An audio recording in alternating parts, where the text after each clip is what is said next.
এখানে এই যে সরিষা গাছ লাগিয়েছে, দেখেন ফুল ফুটেছে একটু একটু, ছোট ছোট, এখনো বড় হয় নাই।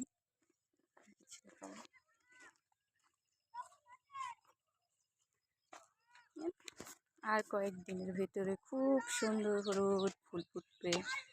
মানে আমাদের এই এলাকাটা শীতের দিনে মানে এই সিজনটা অনেক ভালো লাগে। এই যে বিশাল ক্ষেত, এই ক্ষেতে পুরাই ফসল হবে সরিষা, দেখতে খুব সুন্দর লাগে।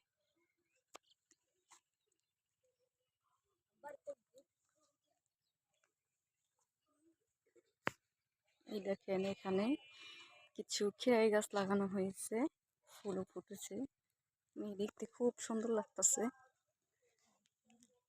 এই দেখেন, এই দেখেন কত সুন্দর খেরাই গাছটা ফুল ফুটে আছে হলুদ।